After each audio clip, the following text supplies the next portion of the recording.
اور یہ انوکھا بندہ ہے جس نے شرط لگائی تھی کہ میں نے کالی سیاہ رنگ کی عورت سے شادی کرنی. انوکھا بندہ ہے. ایک بیٹی تھی ایک بیٹا. بیٹا شہید ہو گیا. بیوی سے کہا تم نے نبی پاک کے گھر میں خدمت کرنی, حضور کے گھر والوں, اور میں نبی پاک کی نوکری کروں گا.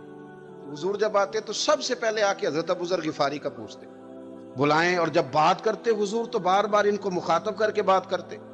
حضرت ابو ذر غفاری رضی اللہ تعالیٰ عنہ کا نبی پاک سے اتنا پیار کہ ہماری بھی مشکل حل کر دی.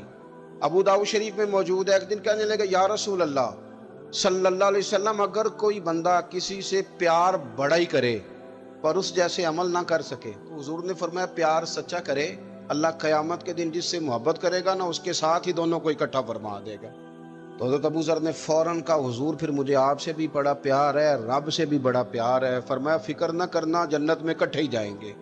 اتنی محبت رسول پاک کی ذات کے ساتھ.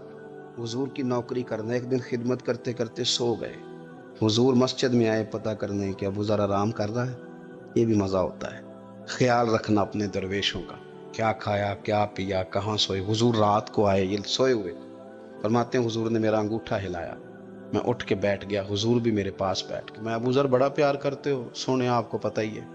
کہا یار تو بڑی نوکری کرتا ہے, ایک دن وہ بھی آئے گا جس دن تجھے میری مسجد اور میرے شہر سے جانا پڑے گا, پھر کیا کرو گے. تو عرض کی حضور کسی کی طاقت ہے مجھے آپ کے شہر سے نکالے, میں تلوار نکال لوں گا.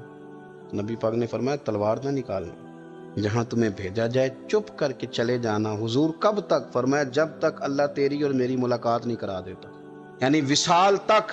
یہ واحد شخص ہیں کہ حضور کے وصال ظاہری کا وقت آ گیا تو فرمایا کوئی میرے ابو ذر کو بلاؤ. جب یہ آئے تو حضور لیٹے ہوئے تھے, یہ جھکے نبی پاک کی طرف, حضور میں حاضر ہوں, تو حضور نے پکڑ کے سینے کے ساتھ لگا لی.